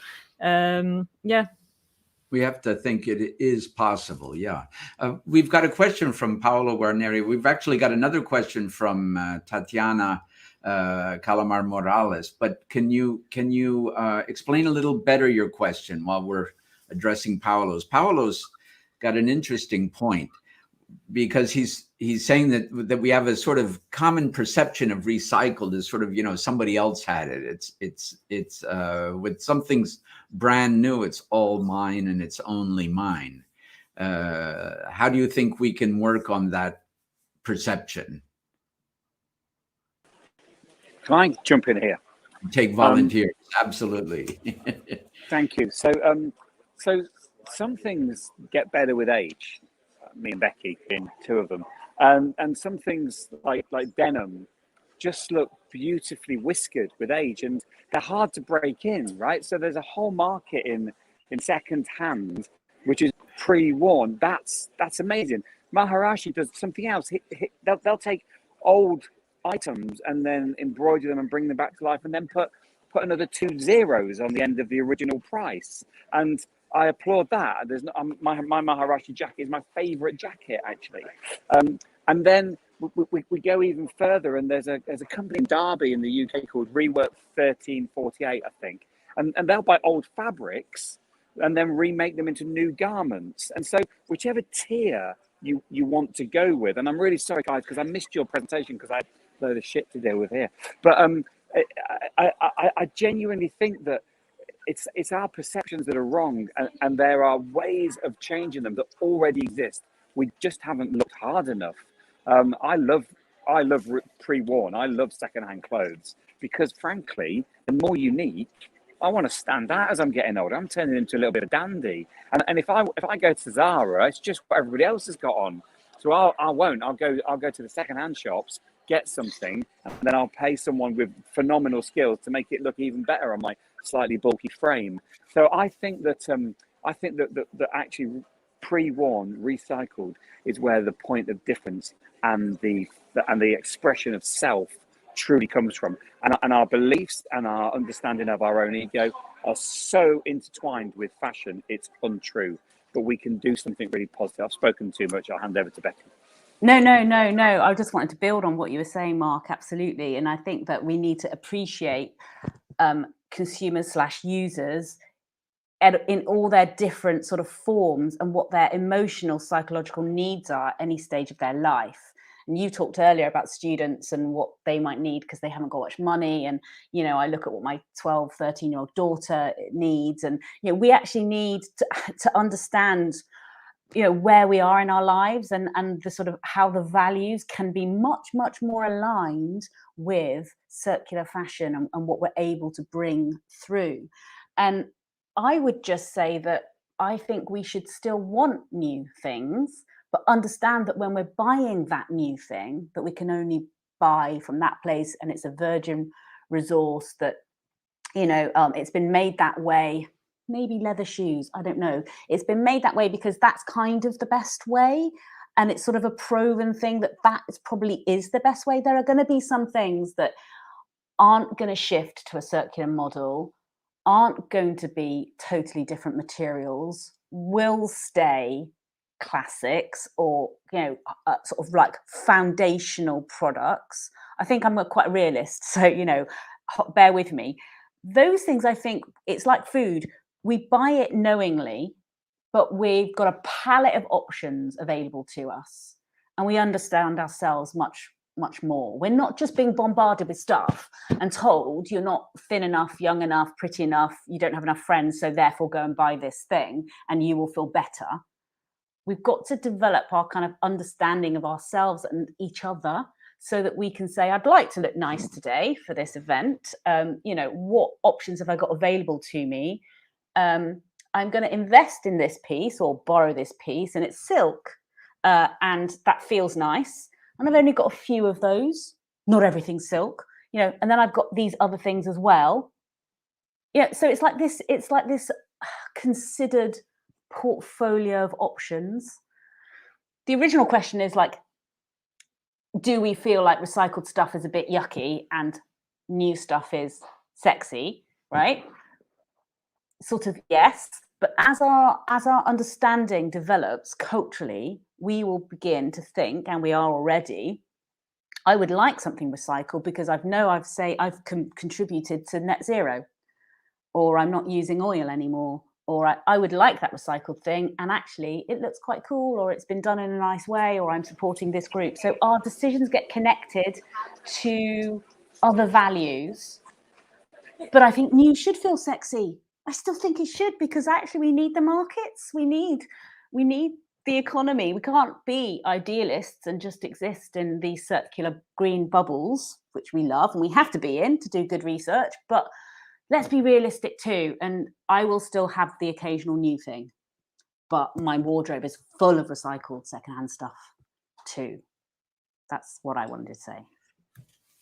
That links to what I was going to try and pull out of Mark's talk as a key word, which Mark may not agree with me, but I thought he was talking a lot about memory, about because you mentioned it several times. You mentioned it when you were talking, and the long tail concept. You mentioned it when you were talking about climate justice in our relationship to the developing countries. We can tend to be Eurocentric, and Europe is perhaps more focused than other countries, but it's almost, we have to remember a pre-colonial past almost as a way of relating to other peoples and other cultures in new ways. To remember what it was like before the only thing we could think of when we saw another country was how we could exploit their workers. And also when you were talking about agriculture, we need to remember what a deurbanized society looks like, or that cities are maybe not the only place in the world, or that we need to remember how we plant things. We need to remember that things come from agriculture, basically. I think agriculture is going to have an increasingly central role, just as in when was it? 30 years ago, it was all services, all the third sector. And then all of a sudden people rediscovered manufacturing and forgot that we actually produced stuff. I think agriculture is going to be the center of attention for quite a while. And we've got to get used to it. We've got to get used to rethinking our territories. We're not that city. It's not just cities and then everything else. That everything else is actually territorially the long tail. And what is it like to live and be in these places that we kind of need them, you know, not just to eat, but to do other things and make our clothes. Mark, do you that's not what you were saying, but I concur entirely. I absolutely agree with you. And you know, when we look at the Marxist equation of production, right, you've got raw materials plus labor equals product plus profit plus waste, and everything in that Marxist equation has changed. Raw materials have become less available and more scarce. Labor has become more expensive and better regulated, and consequently we've shifted manufacturing to places where that hasn't happened, but it will, and we're going to see a return. I'm in Glasgow, and I've got a very good friend who comes from the next village to me, actually, down in Leicestershire, but he's got a bag company up here called Track, and Alec is an amazing guy, genuinely lovely product, lovely bloke, and he was talking about the boom that he's seen over the last 2 years as manufacturing, because the supply chain fracturing and splintering that's happened, the supply chain has regravitated back to the UK, which means that he's got lots of work, but it means that the product's going to be more expensive, and there's nothing wrong with great new stuff. I'm with Becky all the way. That's why I only do 1 year out of 3 second hand. But being able to have a connection with this talks of the hinterland as well. So all of his products, bar one buckle, is sourced from the UK, and all bar 2 things are sourced from Scotland.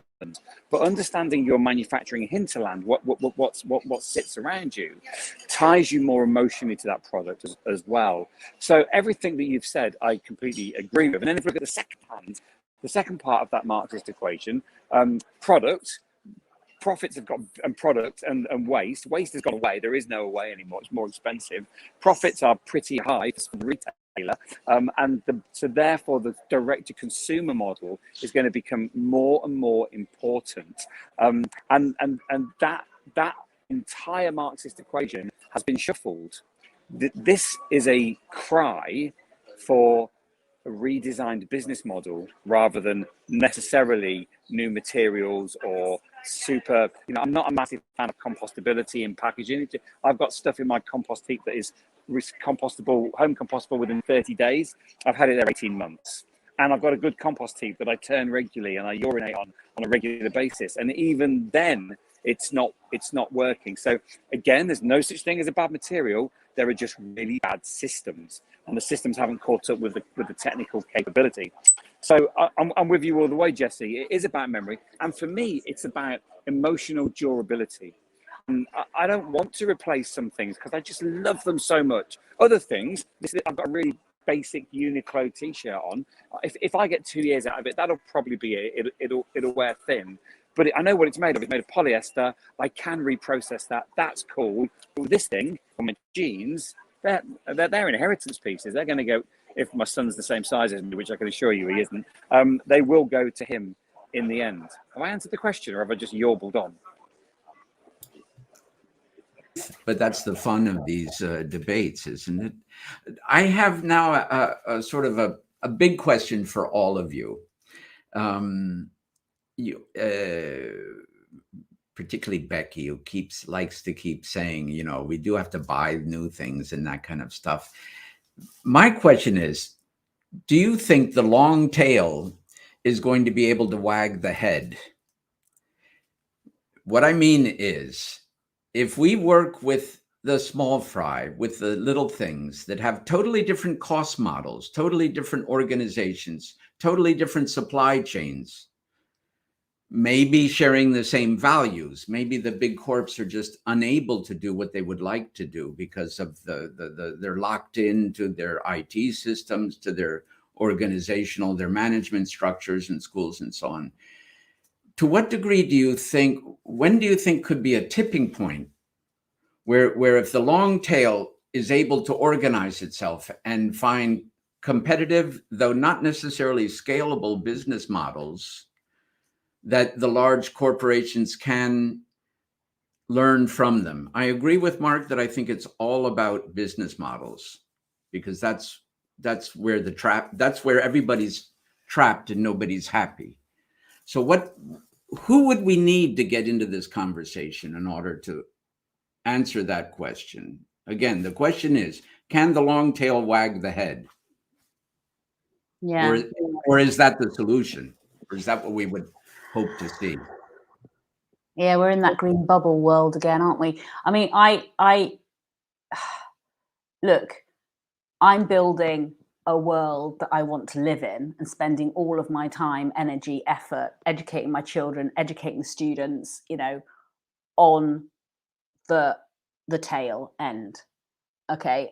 I work with the big brands because I am keen to understand them so that I can see what change is possible. And I've been there in that space since about 2009 with the big brands, and change is really slow. So change is slow because they're so locked into a linear model, highly optimized systems, profit driven. They've had little earthquakes around supply chain disruption, price increase on raw materials. In some places, people have gone off them a bit, but generally they're still growing. And it's a mammoth juggernaut. So we would be naive to think that they're going to disappear or crash. You know, I ask myself that all the time, like, how could we do that? That would be good, wouldn't it? You know, and actually, they're, of course, supporting thousands of people in their supply chain too. So let's not forget that. I would suggest that our best vision here is that they become the best they can be, and we help them. But meanwhile, down the tail, we're showing another way of living, another way of being, and we're happier and we're healthier, and more people are joining us.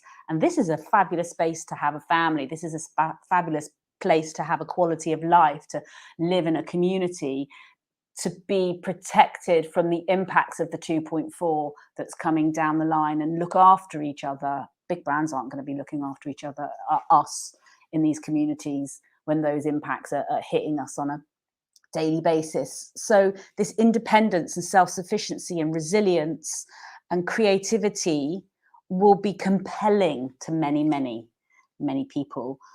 Whether we wag them into another space, I don't know. I don't know enough. And I love your question of, like, who do we need in this conversation to understand that?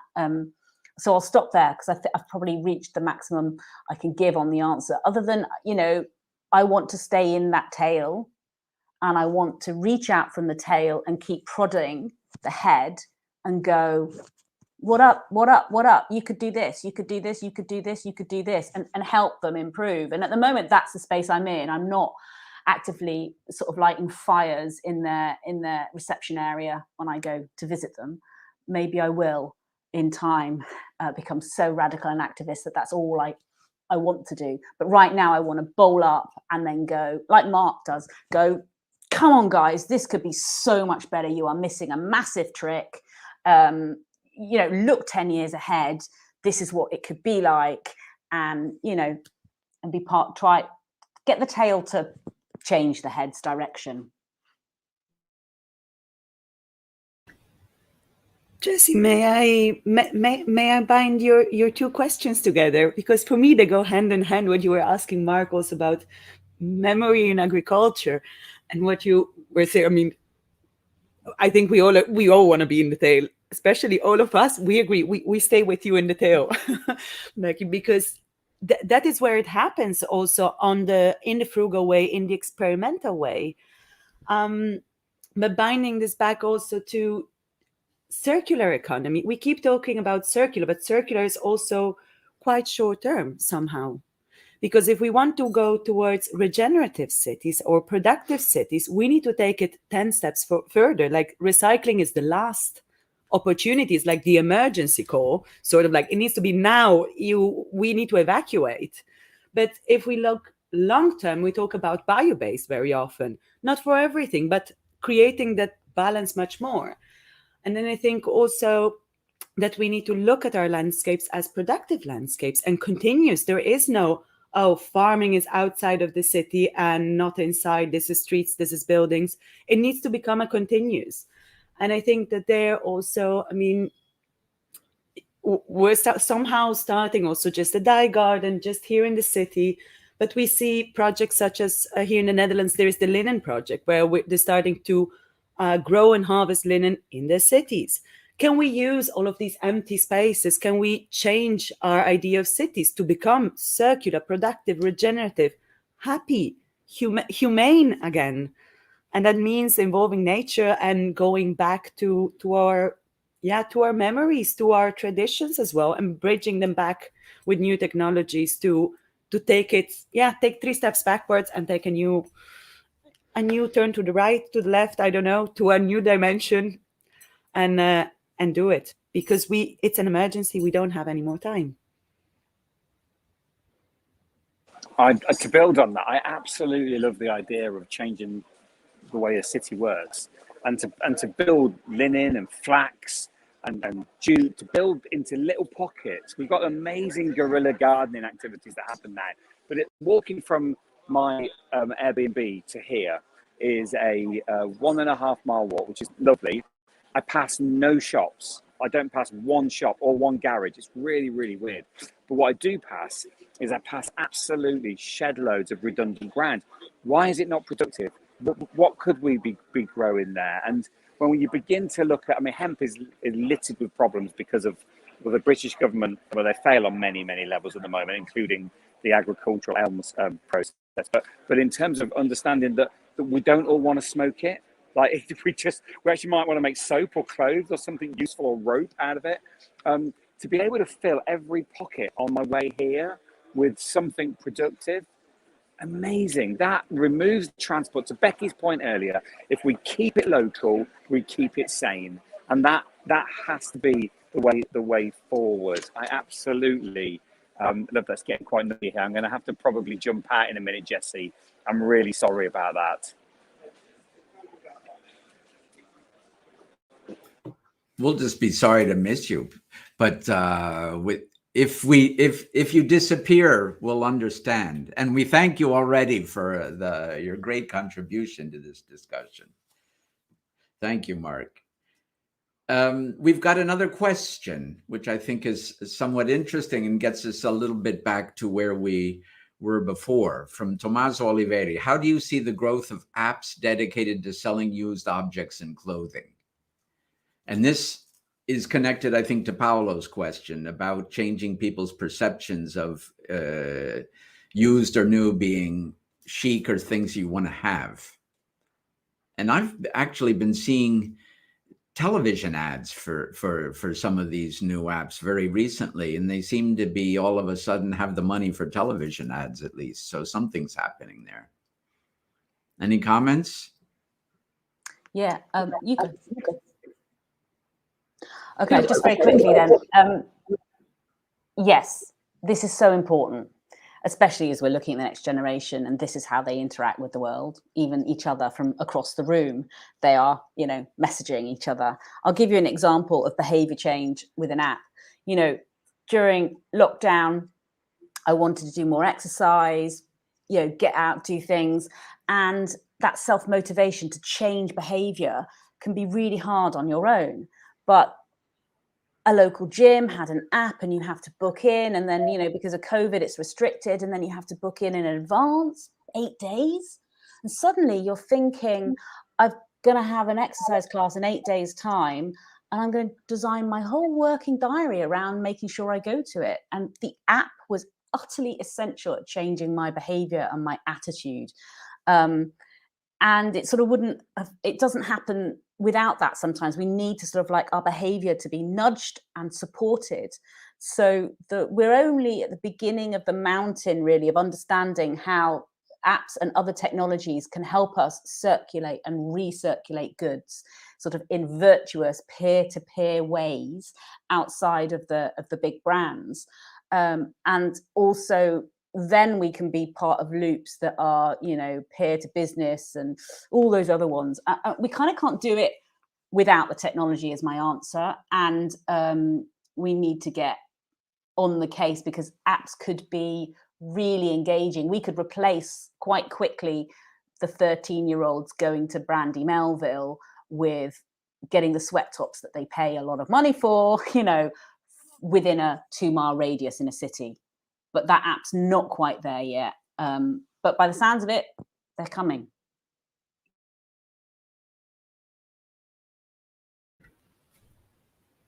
Yeah, I always find it difficult when it comes to these apps, I have to say, because what we saw happening, of course, it's great that it's kind of an incentive. You have a system to also sell your clothes or to find new stuff. But at the same time, we also see that suddenly you can buy stuff coming from Italy or Spain, coming all the way to the Netherlands, a little silly shirt. So we suddenly, of course, we all experienced people ringing the door constantly for packages for the neighbors or people in the street. So it can also, it's very important to also have this local component, or to think like, okay, maybe we can build a system that if you bring back your clothes to a place, that you can swap, collect points, spend it somewhere locally. So I think it is really good that it works, that it's there, that it kind of has these incentives, but we need to be critical how it's used and what kind of behavior it actually provokes. And what I always miss a bit is the human interaction. I mean, Becky, what you were saying earlier of the app and planning in the gym, we've all been there, I think. So it's really relatable. So how are we going to do this? But it's also so impersonal. It's you fighting the app and the agenda at the same time and constructing your life around it. When we do it outside of COVID periods, it's so much humane. There is interaction. And I feel also these apps, I want a story with these garments. I love going to a secondhand shop, to a vintage shop, and buying a beautiful dress and thinking, oh, somebody in the 1950s was wearing this at some beautiful party and it fits me perfectly, like tailor-made. And if I will try and look for a similar dress or same quality of materials, it will take me forever.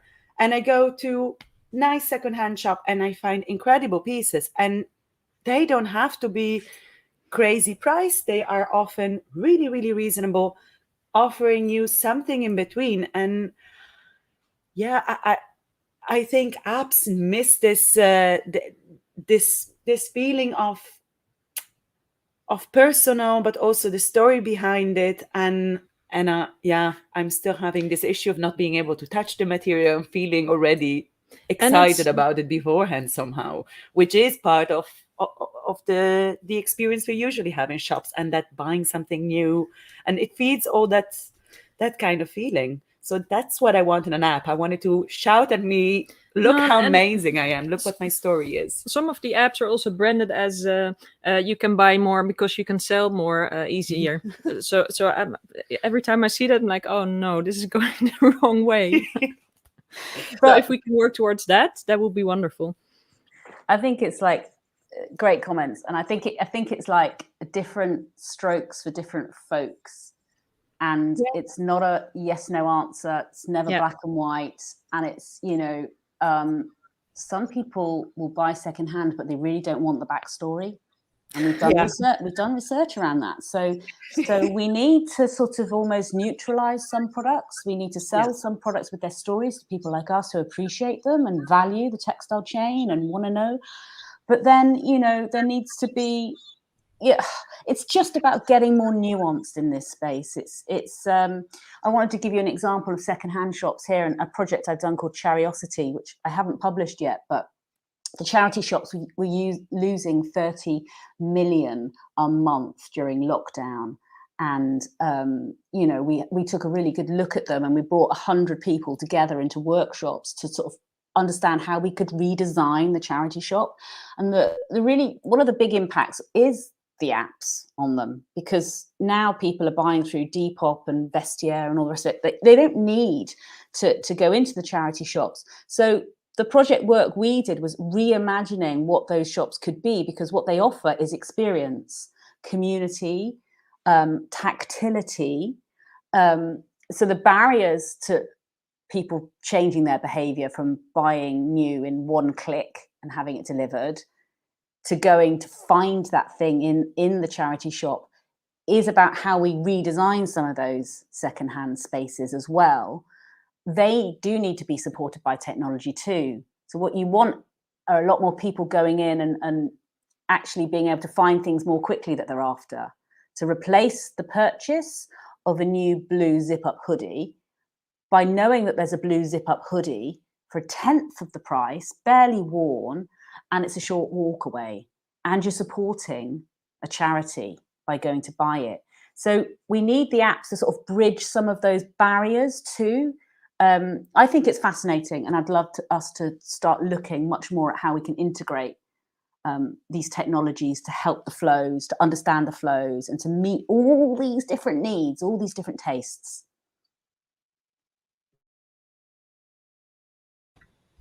I really like this idea. It reminds me sometimes when you Google a product, of course you have all these the different prices, so you will find the cheapest. But I really like this idea. It's kind of more humane. Yeah, and a bit let's hack it a bit. Like you can find it here for secondhand. It's beautiful. We've got to find a way to influence the technology development, because a lot of these things require significant resources, and they tend to be working in the wrong direction. You can see if you get behind the scenes with current work in artificial intelligence, we've got the European Commission calling for a more human artificial intelligence, but you get the feeling that they're not really being listened to, because that idea has not been developed enough. What does it really mean? What does it really mean to get behind the thing and to understand stories, or understand desires, or understand connections? It's all too much looking for a quick buck or a quick click or whatever. Well, I'd like to wrap this up with a little bit of a plug for TCBL. I mean, what can TCBL do to be useful to carrying this whole thing forward? Is it possible to imagine it as, besides being focused on the dimensions of the values, the community, the long tail that we've been talking about, for us, can it be a meeting place like has happened this morning, where we find out more? I mean, when you hear about these projects you're doing and stuff, and they're so interesting, and even just seeing what you've learned from these projects is, we for some reason, or for the way we organize our professional lives, you get a project, you do that, you're into that, and that's sort of all you think about, and you don't really think that much about sharing it with people outside of the project. But then we're talking about engaging people, about creating a movement, about being participatory. How can we bring these things together and connect with each other while we're doing this work, and involve the communities we're in, broaden the scope?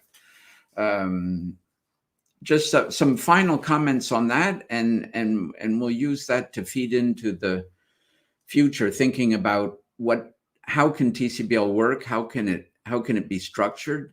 I don't think we need a whole lot of resources to do this, because each of us individually is pretty well resourced. When you get a project, you've got plenty of money to do that job.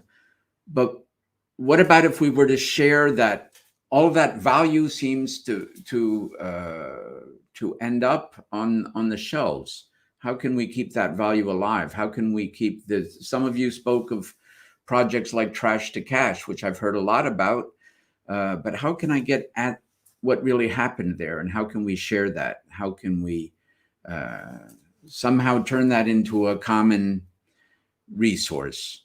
We're looking at how that can happen, but it would be great to have some closing comments from you about how we don't necessarily want to be the only place in the world to do this, but so far I don't think nobody's really offered this. So it might be an interesting opportunity to sort of get outside of our professional shells for a second, get outside of our project consortiums, get outside of our classrooms and research centers, and try to really help each other to engage and turn this all into a big collective movement, because that's what I think we need.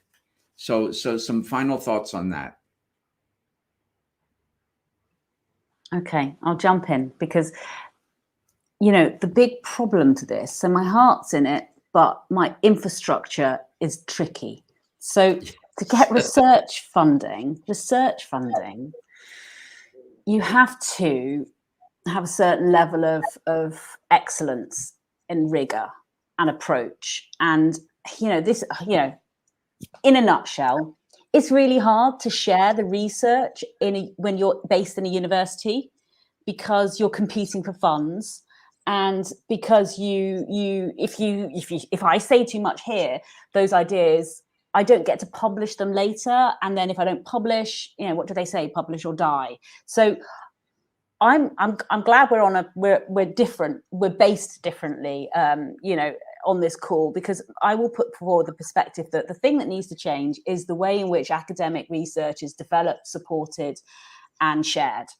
You know, and it's a big challenge. So some projects are built now differently. So the Hereware project we're working on, it's not important that we publish, you know, in the journals. It's actually important that we create user guides and get the knowledge generated by the community, used by the community, valued by the community, fed back by the community, because then we know that it's useful.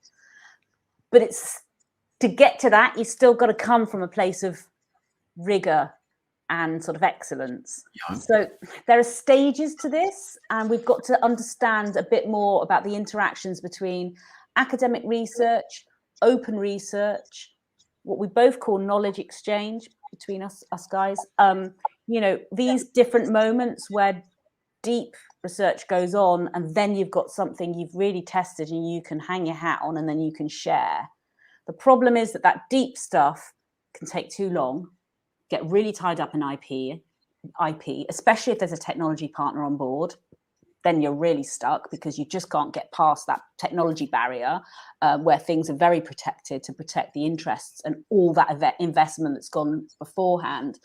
So, you know, we've got to build more bridges and more ways to draw things across, and more quickly, in the face of a climate crisis. You know, that's the push. Yeah. We've got to be pushing everybody, going, yes, we know that, and you can keep that bit, but can we share this now? Can we share this now? Can we share, you know? And actually universities are a little bit, like, we're getting there, and I'm pushing in my uni to be able to do this more, but it's slower than I'd like it to be. So in some ways, you actually, one last thing, you actually have to give up on the idea of being maybe a research professor and just go, do you know what? I'm not going to get enough done if I wear that hat. Maybe I need to be this kind of researcher, because in terms of a climate crisis, I could probably get a lot more done in the next 5 years, and not wait for the institutions to change, but build the new organizations. I think, like you guys at Fabric Academy have done, you know, crack on with it, make it work for the challenges that lie ahead.